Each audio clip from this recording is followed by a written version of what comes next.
Hey guys, and welcome back.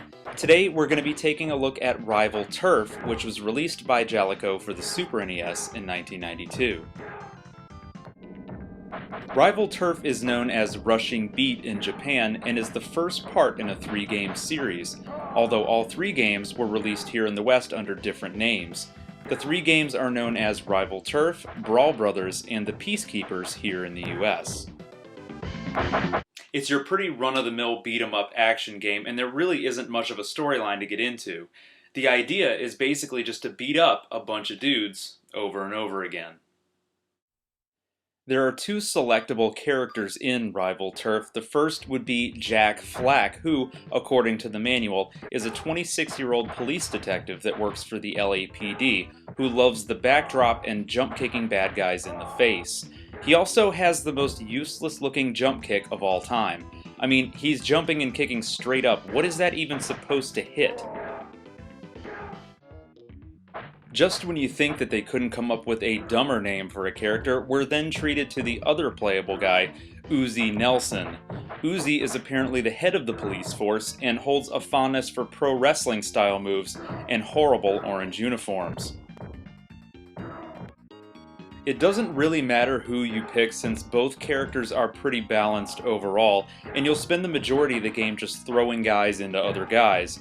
Your standard punching and kicking doesn't quite work as well as it does in most other beat-em-up games, but luckily you can damage groups of enemies by tossing them around.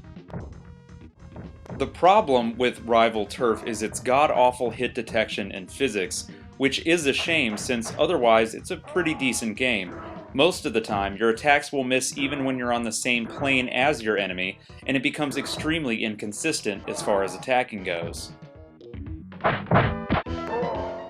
Couple that with the fact that the enemies in Rival Turf barely ever miss, and you've got a recipe for a pretty goddamn frustrating experience. Not only are they super accurate, but they also do a ton of damage in just a couple of hits. A fair amount of the cookie-cutter bad guys in the game can take you out with 1 or 2 well-placed shots, and it really blows when you get hit from off-screen and lose a life, which seems to happen quite often. Don't get me started on the bosses either, they're just as bad. Most all of them have just one attack that they'll repeat over and over again, like this asshole boss that's almost impossible to hit at the end of the jungle level. Also, notice that the health bars decrease at a really odd rate. You'll see the life bars drop with a delay even after the bad guys hit the ground, and even when opening up barrels or crates to pick up items. This happened to me earlier too, where I attempted to pick up a grenade only to have it fly crazily out of Uzi's hand in the other direction. What the hell? Once you get used to the goofy way that the game works, it becomes much more playable, even though it's still immensely frustrating.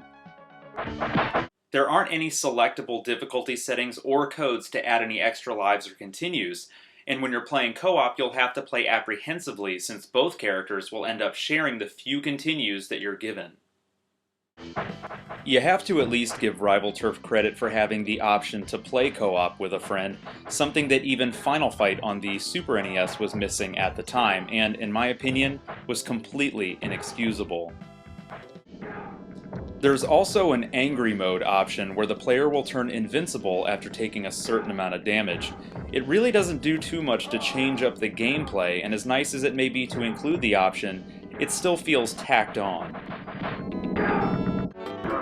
Rival Turf really isn't a great looking game, but it's not bad either. It's about average for the era. It would help if there was a little bit more enemy diversity. The entire game consists of maybe about 5 or 6 different types of bad guys, all with about 1 attack each. Speaking of which, as I was playing through the game, check out what I ran into. What's going on there? Get a room, fellas. Funny enough, the game gets better looking the farther in you get. Some of the later stages are much more exciting to look at than the bland first few levels, like the jungle stage and the dockside brawl level. Rival Turf is a Super Nintendo game, so of course that means we've got to figure out some way to whore out the Mode 7 effect, and sure enough, there it is during the map screen. Between each level, you're taken to a map that will show you moving on to the next stage, all in Glorious and Unnecessary Mode 7. The sound effects and music in Rival Turf are supremely unimpressive. The sound effects sound muffled for the most part, and the voice samples are pretty bland and boring. The soundtrack has a couple of decent tracks on it that usually come into play later on in the game, but for the most part, it's easily forgettable. The game itself controls pretty well for the most part and uses a similar setup to most other games in the genre. You've got your attack button, jump button, and of course, a button that does your character's special attack. One unique thing about the controls in Rival Turf is the inclusion of a run button that's set by default to the L button on the Super NES controller, but you'll never really use it that much, so it kinda ends up becoming an afterthought.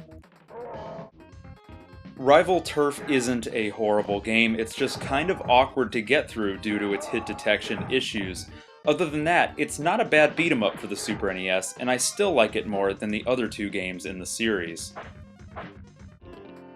It's really not that much fun when playing single player, but with a friend it definitely livens up a bit. I would already consider Rival Turf the optimal alternative to Final Fight, if not just for the inclusion of a two-player co-op mode. This one isn't really in high demand and can be found at very reasonable prices online. If you're a fan of beat-em-ups and are looking to flesh out your Super NES library, give this one a shot. It's not going to change your life, but it's fairly enjoyable and challenging. Not to mention, it has some ridiculous cover art that's always hilarious to look at. Wow, guys. 500 subscribers already. That's just absolutely crazy. I never even thought I would get here, much less get here this quick. You guys have all been awesome, and I want to thank you for all your continued support. Everybody that watches and comments on the videos. I appreciate it. It's awesome. Thanks so much, guys. And until next time, stay classic.